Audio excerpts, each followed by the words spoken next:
Hey all, Zook here, back with part 21 of the damageless run-through of DS2.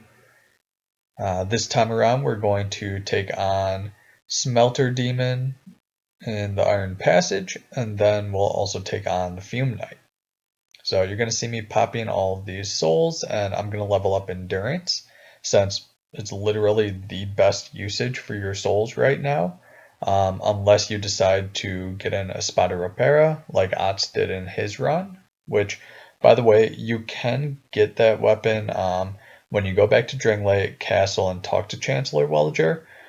You can actually get that anytime after you've beaten the Giant Lord. So you could have gone up to get that before fighting Throne Duo if you had really wanted to, but unless you wanted to come back before fighting Throne Duo, and you wouldn't really need to. This would now be the first time where you could really upgrade that weapon. I'll also mention that if you go back to that bonfire after beating the Chandra, then you should be able to get the Ring of Blades +2 from the double pursuers that spawn.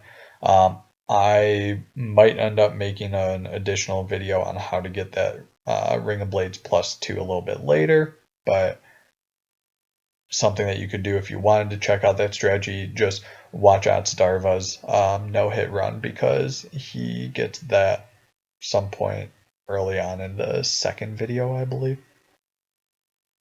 But as far as what we'll actually see in this video, we're setting up for Blue Smelter Demon first. So we attuned Hush, Yearn, and Homeward. And you also might want Fall Control. And then from the foyer, we came down that first elevator, went through the iron door, and now we're down here at the iron passage.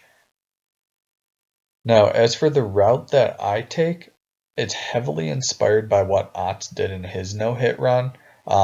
If the last section of this scares you, though, check out what Lone Wind does, since he kind of full clears the area a bit more than I do. And especially with Yearn, that strat, it takes an extra minute or two to do, but it definitely looks a lot less scary. But what I'll do, I'll cast Yearn, so that distracts the sorcerer and these warriors. Cast Yearn or throw a skull, just I saved the Yearn cast, I suppose. And cast Yearn out into the main foyer. So the big point of contention with this strategy is that astrologist in this second room can actually throw a lightning spear at you, and as far as I'm aware, he's the astrologist that can sometimes follow you down here. So it can be scary. But you shouldn't get hit. He might do the Tranquil Walk of Peace on you, but I don't believe that counts as a hit. Once we are down here, we wait and make sure that nobody's following us. Then we cast Hush, cast Yearn to distract the possessed armor, and again you'll notice that he's casting that. I watch out for this attack. Again, you would have noticed that the astrologist does cast something. If it looks like he's casting a spell, then you need to make sure that you're dodging that before you aggro the Iron Golem. But because he was casting Tranquil Walk of Peace, that was why I just went up to the Fire Golem and then rolled on through his attack. Now, with Smelter Demon, I have Poison Resin equipped on the Rapier, and I use that to build up some poison early on in the fight. Remember that his first phase transition, I actually lucked out huge on it. His first phase transition does have an AoE bubble. You can iframe it, as you see me do in the video, but definitely sketchy. Back off when he does the first phase transition.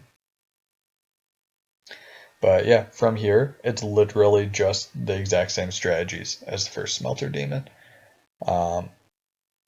You might want to have magic arrows equipped. I believe magic is the best type against him. It might be lightning. But just kind of, I rolled back and right. I've seen plenty of people roll back left. when he does his, what do you call it, his dash attack, that one. And luckily there's less edges to get caught on in this arena. You will still see me get hit right before the end of the fight. I do back myself into a corner. I know I had mentioned in the first video that you shouldn't back yourself into a corner, but it happens to all of us, I suppose.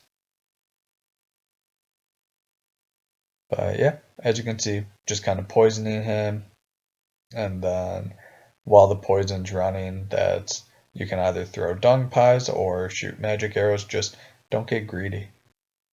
That's really like getting greedy on this is the thing that will end your run.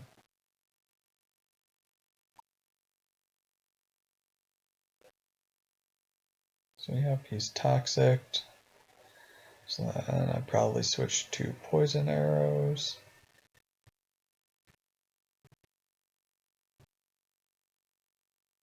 And then I'll make one more rotation around the arena, and then you'll see if you can actually figure out what happened in this clip of me getting hit. I would be very grateful to figure out what happened, because as far as I can tell, I had started rolling before his body came to me. And then it's not like I rolled into the wall, so I don't know if there was just like some rebound from his sword hitting the wall maybe that bounced back and hit me. I don't know. But I run up this passageway a little bit just to make sure that that fire golem doesn't run into the area and hit me after I beat the boss. And then we should be back at the Iron Passage. So from here, I'm going to go ahead and travel over to that Fume Night bonfire that we had unlocked earlier.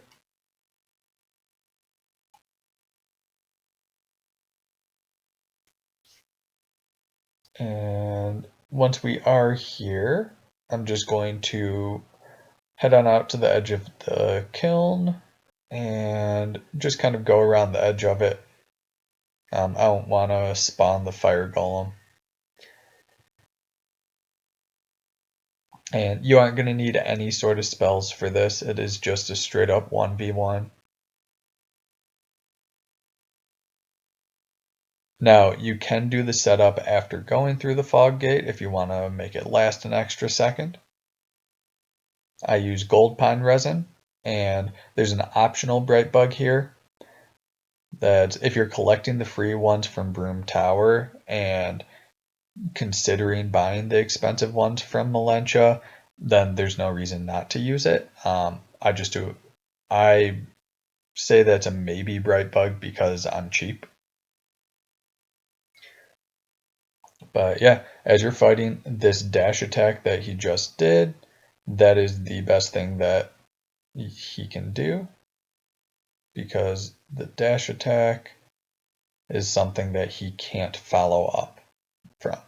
That he can only jump back, or if you've stayed there too long, he can take his big boy sword and kind of back swipe with it. You'll see that happen later in the video. Really, you don't want to punish other attacks other than his dash, at least in phase 1, just because any of these combos where he's swinging with the little sword or even swinging with the big sword, anything where he swings the sword can be followed up with a swipe from the big boy sword. So you really don't want to punish unless you're using the bow in your offhand. Now, since he phase transitioned, I don't like to punish that attack, but if you feel confident with rolling through his kind of flame sweep, then you can punish it. Again, dash attack, he can't do anything after. And just be aware that, yikes. And just be aware that when he does do these attacks, he does have a chance of following up with a stab. That's actually going to be what gets me in my fight versus Fume Knight. So again, if you want to roll through it, just make sure you get the timing right and you have to roll to the left.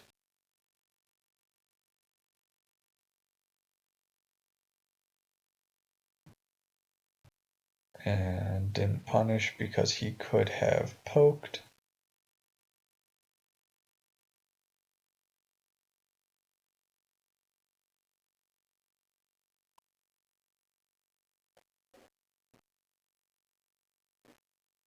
Yep, see that poke.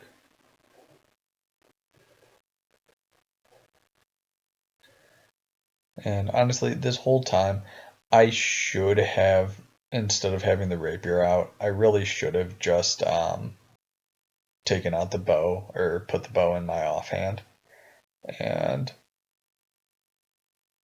just been peppering him with like a shot as I back up. The one sketchy thing about it is that, again, because he can do that stab, that poke follow through. Yeah, and you see it get me because I was still too close after punishing his flame attack. So again, that's kind of why I don't like to punish anything other than the stab, other than the lunging dash attack. But then I'm going to just kind of heal up, and you're going to see him finish off the fight getting a hit on me because he's going to plunge his sword into the ground in just a second.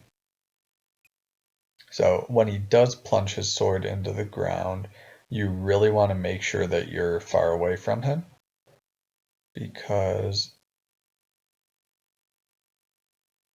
there is a little AoE hitbox when he does plunge the sword into the ground, so make sure you're not right up next to him.